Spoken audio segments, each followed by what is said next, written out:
অসংখ্য ধন্যবাদ তারা এরকম একটা দিনের অর্গানাইজ করেছেন এবং আজকে যারা এসছেন তারা সবাই তাদের আজকে দিনের কাজ ফেলে এই মুভিটা দেখতে আসছেন। এটার থেকে আসলে বড় পাওয়া আমার জন্য হয় না।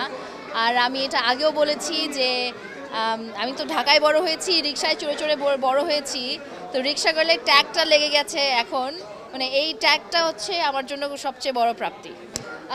আমরা অনেক দিন ধরে প্রস্তুতি নিয়েছি এবং আমরা যেই মহিলা রিক্সা চালকদের সাথে রিসার্চ করেছি তাদের একজন আজকে এসছেন, রাহেলা আপা, উনি আসছেন এখানে। সো অনেক ভালো লাগছে তার সাথে আবার দেখা হয়ে। 6 বছর 7 বছর আগে তার সাথে আমার দেখা হয়েছিল। প্রস্তুতি চলাকালীন তো রিক্সা চালিয়েছি অনেক, নিজেকে স্ট্রং বানাতে হয়েছে অনেক। একেবারে আমার ঢাকার জীবন থেকে বের হয়ে তাদের জীবনে ঢুকে যেতে কষ্ট তো হয়েছেই, কিন্তু আমি অনেক গ্রেটফুল যে ওটা আমি ফিল করতে পেরেছি। সহজ তো সহজ ছিল না, অনেক কষ্ট করতে হয়েছে। সবাই আমরা অনেক রিসার্চ করেছি এবং মানে সহজ তারা আমার জন্য সহজ করে দিয়েছে। কারণ এমন অনেক অনেক সময় গেছি যে আমি ঢাকায় যখন রিক্সা চালাচ্ছি তখন আমি আর রিক্সা চালাতে পারছি না, আমার গায়ে আর কোনো শক্তি নেই। তখন আমাকে অন্য রিক্সাওয়ালারা আমার রিক্সা ঠেলে দিয়ে আমাকে সাহায্য করেছে, নিজের অজান্তেই সাহায্য করছে। তারা জানে না যে আমি ফিল্মে করছি বা আমি একটা মেয়ে বা এরকম কিছু। তাদের যা সাহায্য করতে ইচ্ছা করেছে দেখে আরেকটা রিক্সাওয়ালাকে তারা সাহায্য করেছে। সো ওইটা অসাধারণ একটা এক্সপিরিয়েন্স ছিল। আজকের দিনটাকে টার্গেট করেই আমরা এতদিন কাজটা করে আসছি। আর মানে আজকে মনে হচ্ছে আমার মানুষজন রিক্সা গার্লটা দেখতে আসছে, কারণ ওনাদের সাথেই ঘুরেছি, রিক্সার গ্যারেজে থেকেছি, রিক্সা চালিয়েছি, বহুদিন রিক্সা চালিয়েছি। তো আমি এখন নিজেকে রিক্সা চালকদের একজন মনে করি। আর ওনাদের পাশে বসে মুভিটা দেখতে পাচ্ছি, এটা তো অনেক অসাধারণ একটা ফিলিং।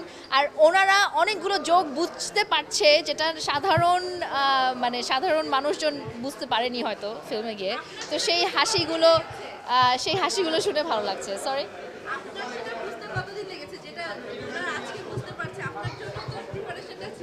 হ্যাঁ, আমি তো এই ফিল্মটা করার আগে 3-4 মাস ধরে টানা কাজ করেছি, ফিল্মটা নিয়ে রিসার্চ করেছি, পড়াশোনা করেছি রিক্সা নিয়ে এবং তাদের সাথে ঘুরেছি, তাদের সাথে চলেছি।